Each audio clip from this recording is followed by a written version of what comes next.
Hey everyone, so Elizabeth Padilla here. I just wanted to hop on here and make a quick video and just kind of update and explain a few things and just be real, be honest, be vulnerable, and just be open about some things. And I just want to start out with, if I look like I'm looking over at some paper, I do. I have paper, I have a notebook, and I wrote some notes because for me, the way I operate as of right now, I do better when I have bullet points to where I don't lose my train of thought and I don't lose my sentences. I'm not great at public speaking.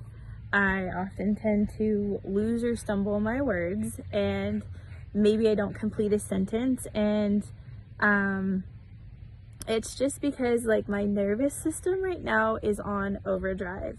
The past few months have been incredibly challenging, and it just keeps getting stacked. Like the deck is just stacking because of things that keep happening with this custody case, and then the investigation that was ongoing, and just the battle over my daughter and her well-being right now.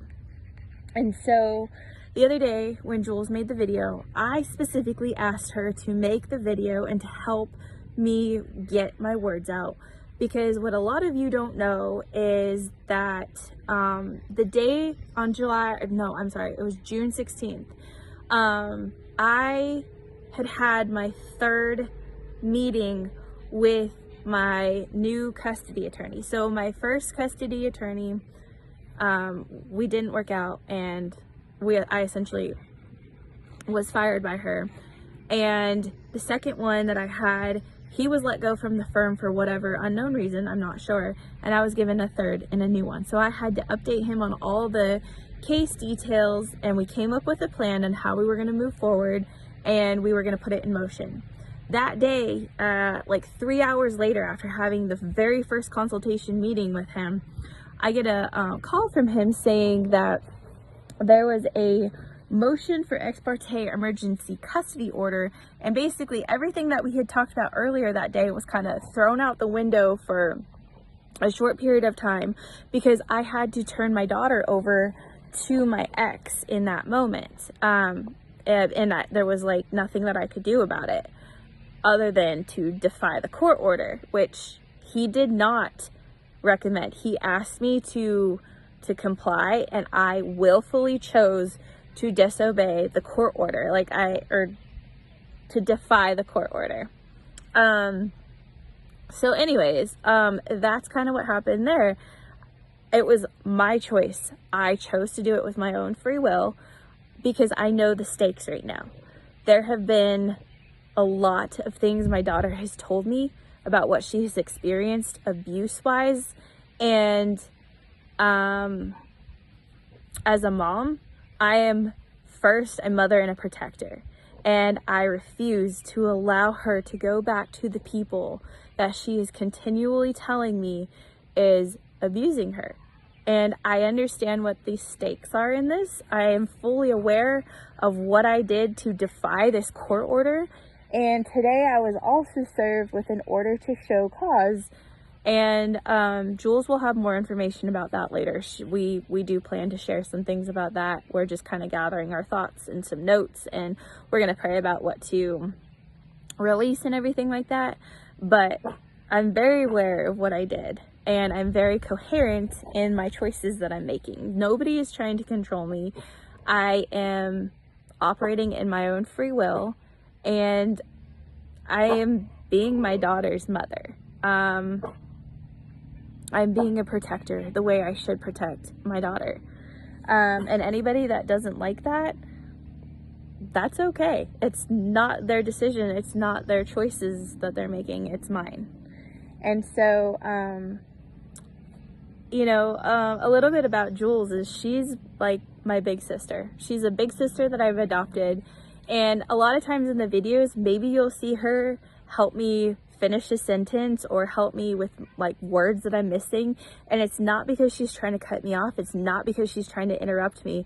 It's because in the moment sometimes my thoughts just completely vanish, and especially on the 16th, after I had just found out that at one point somebody was going to be coming onto my property to try to take my daughter. I was going to have to face my estranged husband and let him know that he was not going to be taking his daughter that night, because I already had made up my mind what I was going to be doing. I was not going to be turning her over. And we released that video, and I asked her to speak on my behalf because I was not in a mental state to really just form the sentences. I was very emotional. I was very emotionally distressed that day. But all is well.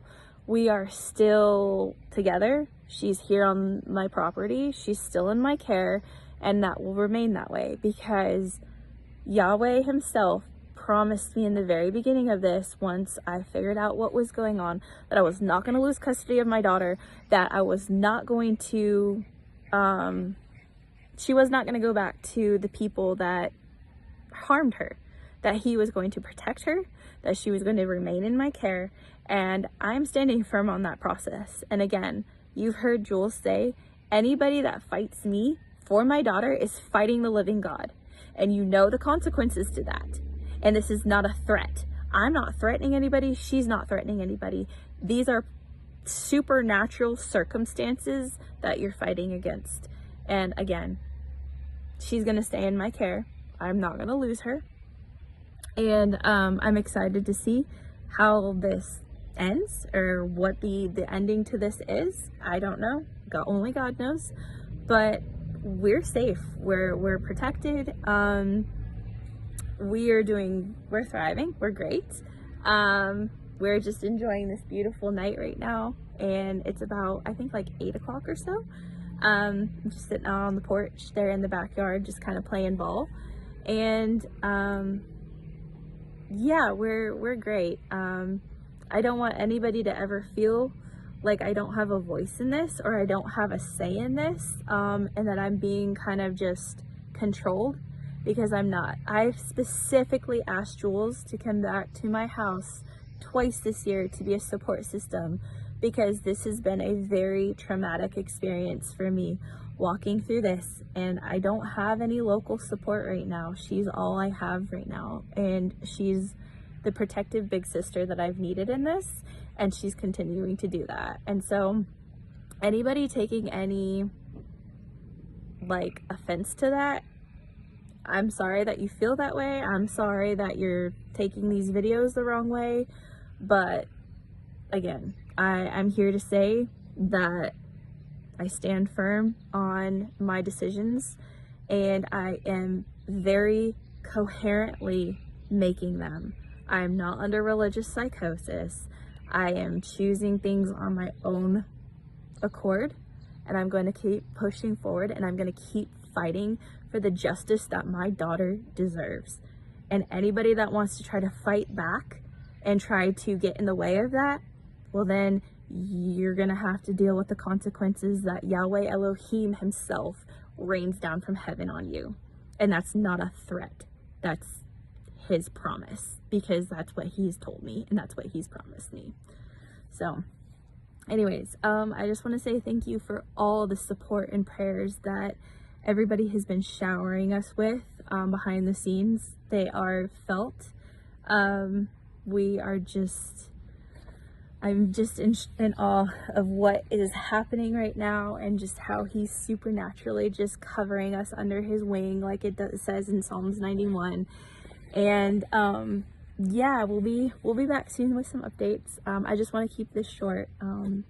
And just say blessings and shalom to everybody, and thank you so much. Thank you for your prayers, your support, just your gentleness and kindness towards us right now in this time, because it means the world to me as a mom, and I just can't thank everybody enough. So I'm gonna end here, and I hope everybody has a great weekend, and we will talk soon.